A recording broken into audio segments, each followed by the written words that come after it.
Hey, salut à tous! J'espère que vous êtes en pleine forme et prêts à explorer un sujet fascinant aujourd'hui. Accrochez-vous bien, car on va décortiquer une nuance de la langue française qui peut sembler subtile, mais qui, en réalité, est pleine de sens et d'émotion.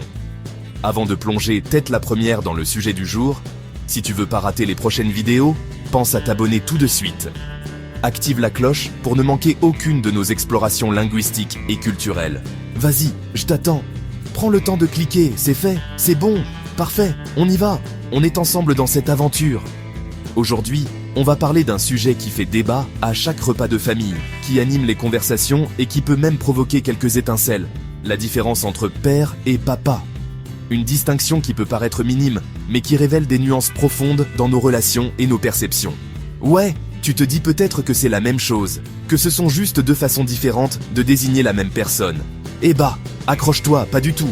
On va voir que c'est bien plus complexe que ça. Alors, c'est parti. On démarre cette exploration sans plus attendre. D'abord, le mot « père », c'est un peu comme le mode sérieux dans un jeu vidéo. C'est le costume officiel, la version sobre et formelle. C'est officiel, c'est classe, mais c'est aussi un peu froid, non ? Ça évoque l'autorité, le respect, mais peut-être moins la proximité et la tendresse. Le père, c'est celui qui t'a donné la vie. C'est le lien biologique, l'origine. Félicitations, monsieur, tu gagnes le certificat de paternité.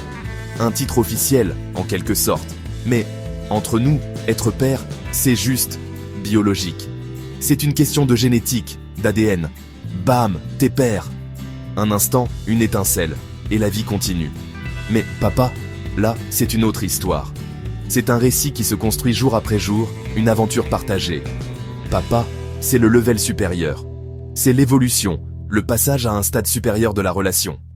C'est le gars qui t'apprend à faire du vélo, celui qui court derrière toi en tenant la selle, qui te fait des blagues nulles à table, celles qui font rire toute la famille malgré leur absurdité, ou qui t'aide à tricher quand maman regarde pas.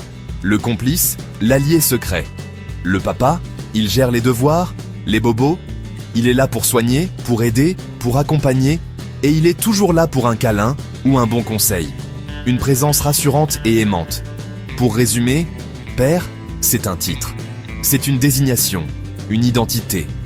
Papa, c'est un rôle, c'est une performance, un engagement quotidien. Tu peux être père sans être papa, malheureusement, c'est une réalité pour beaucoup. Comme tu peux avoir un diplôme et ne jamais bosser dans ce domaine. Avoir le titre ne garantit pas la pratique. Tu vois le délire ? Est-ce que ça commence à s'éclaircir pour toi ? Et attention, je dis pas qu'il faut absolument faire des crêpes tous les dimanches pour être un bon papa. Ce n'est pas une question de performance culinaire. Mais, être papa, c'est être présent. C'est accorder du temps et de l'attention. C'est partager des moments, des expériences, des souvenirs. Même les plus nuls, genre regarder 10 fois le même dessin animé, ceux qu'on finit par connaître par cœur. Parce que c'est trop bien papa. Et que le bonheur de l'enfant vaut tous les sacrifices.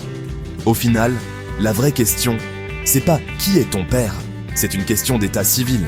Mais plutôt, qui est ton papa ? Qui est celui qui compte vraiment pour toi ? Et toi, c'est quoi ta définition d'un vrai papa ? Quels sont les critères qui comptent le plus à tes yeux ? Tu penses qu'on peut être les deux à la fois ? Qu'on peut incarner à la fois l'autorité et la tendresse, le père et le papa ?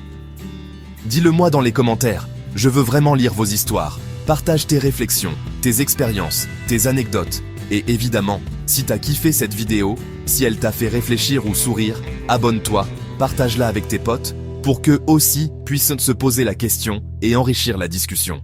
Et on se retrouve très vite pour une nouvelle dose de fun et de réflexion. Prépare-toi, car on a encore plein de sujets passionnants à explorer ensemble.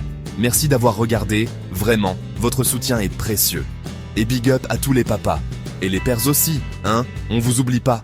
Vous avez tous un rôle important à jouer.